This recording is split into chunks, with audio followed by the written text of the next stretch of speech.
मेरे पीठ के पीछे गाली देने वालों जरा संभल के, कि मेरे पीठ के पीछे गाली देने वालों जरा संभल के, आगे मेरे नाम का एक शमशान है फूंक दूंगा। और इस बार उठा ली कलम तो आप जैसे लोगों को रखूंगा मुंह में, चबाऊंगा और थूक दूंगा। और दूसरों की कब तक सुनोगे?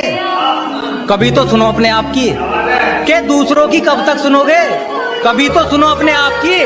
पापा की परियों में कुछ नहीं रखा, सेवा कर लो माँ बाप की।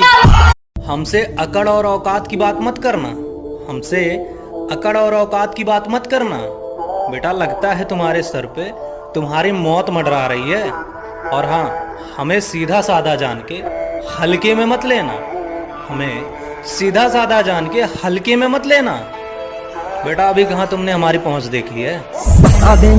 तेरे दोस्त तेरे मित्र जिन मोरी कोरिया में रहने वाला एक एवरेज हाई स्कूल स्टूडेंट है, बट असल में उसके अंदर कुछ ऐसी गॉड लेवल पावर्स छुपी हैं जिसके बारे में ना ही वो और ना ही कोई और जानता है। जिन के सबसे करीबी रिश्तेदार उसके दादाजी थे, जो कि उसे बचपन में ही छोड़कर चले गए थे। इतनी मुसीबतों से भरा जीवन होने के बाद भी जिन एक नेक दिल और सभी लोगों की मदद करने वाला लड़का है।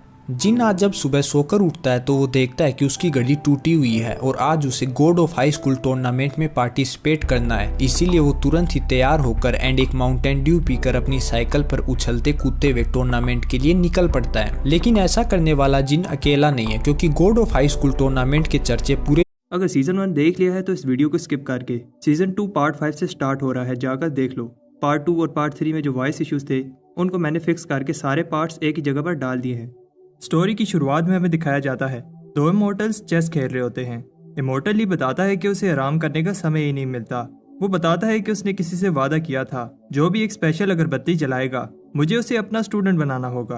पर 3 साल से जब भी कोई वो अगरबत्ती जलाता है उसे बहुत जल्द बुझा देता है, और मैं जब भी वहाँ जाता हूँ तो वहाँ कोई नहीं होता। इन 3 सालों में 13वीं दफा फिर से कोई अगरबत्ती जलाता है। ली कहता है कि मैं देखता हूँ कौन मेरे साथ मजाक कर रहा है। दूसरी तरफ आज पर योटो को अपनी दुनिया में कुछ ज्यादा ही काम करने की वजह से स्ट्रेस के कारण उसका मौत हो जाता, और फिर जब उसका आंख खुलता वो एक अजीब सा डंजन में मिलता है जहाँ पर ये लड़की उसे देखकर डर गई होती। ये क्या हुआ अभी? एक स्लाइम को मारने से ये इंसान मिला है। एमिली का बातें योटो को समझ नहीं आता, इसलिए वो उसे समझाने के लिए एक स्लाइम को ढूंढकर मार देती, जिससे कई सारे बीन स्प्राउट मिलते। अब समझे तुम, यहाँ पर स्लाइम्स और मॉन्स्टर को मारने से खाने पीने का सामान मिलता है। ये डंजन बस लेवल 1 का, इसलिए यहाँ पर बस बीन स्प्राउट मिलते हैं। आखिर मेरे साथ ये चल क्या रहा है? मैं अर्थ में हूँ भी कि नहीं? अब एमिली को उसके बातें जरा भी समझ नहीं आती और वो उसे स्टेट बोर्ड की तरफ ले जाती, जहाँ पर ये